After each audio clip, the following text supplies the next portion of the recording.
squash.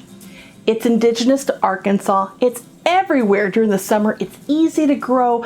It's a great side dish, and hey, it's very, very easy to make. So I'm going to show you how to fry squash. You see, I've already cut up 2 yellow crookneck squashes. So we're starting off with our ingredients. We have our squash.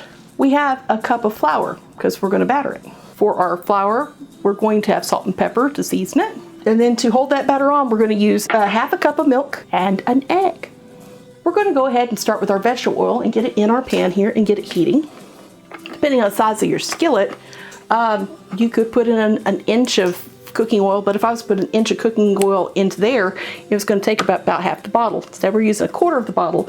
We're going to be flipping our squash today. And because we are working in hot oil, we're not using silicone, we're using metal tongs. We're going to start by heating our oil before we put our ingredients together. So we're going to turn this to medium-high, get our flame going underneath our hot oil. So we're going to start off by taking a bowl and taking our flour and just putting right in there. Salt and pepper right there goes right in the bowl as well. Now you could take a whisk to do this or a stirring spoon, but I like a good old-fashioned metal fork. Just mix it up so you know that salt and pepper is incorporated fully into your flour. Set it to the side. Now we're going to use the same fork in this bowl, and we're going to crack in an egg. We're going to beat it. Now we're going to pour our milk right in there and mix it up. It doesn't have to be fancy, it just has to be able to stick. Now we're going to take our flour mixture and our egg mixture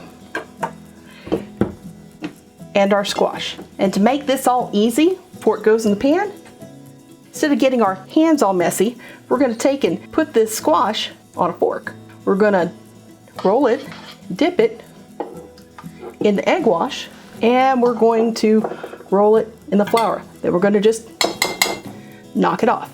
Now, how can you tell when your oil is ready and hot? Well, you don't want to put your finger in it, obviously. So I get my hand a little wet, a little drop of water, and now if it pops, it's ready to go. If it just kind of sits there, the water sits in there, it's not ready yet. Don't worry about it sitting there because it's water, it's going to evaporate. We're also going to want to make sure that we have a plate ready right here. Ha ha! This plate's ready to go. Well, not so much. We need some good old-fashioned paper towels. Or, if you don't have paper towels, and you can still find it, newsprint. You want a double layer so that you can drain your squash immediately after it comes on oil. Otherwise, the oil will sit in it and it will get kind of funky. You don't want funky. You want nice, crisp, fried squash. When you start hearing the popping, that means your oil is ready to go. Now take a look at our squash here. We dunked it in the mixture of milk and egg, and then we dunked it into the flour that had been seasoned with salt and pepper. There's not a whole lot on there, right? You don't need a lot. Unless you just really like batter, then you probably should figure out a different batter because this isn't going to go very far if you want it batter-like. Yeah, hear that sizzle going. Let's get some more going.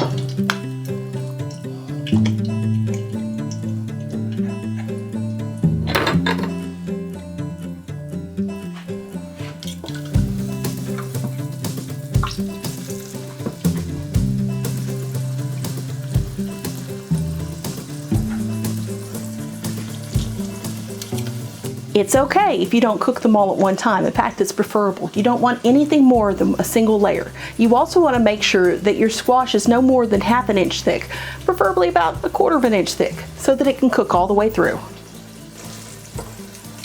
Your flour is going to be somewhat translucent because you really haven't put that much on.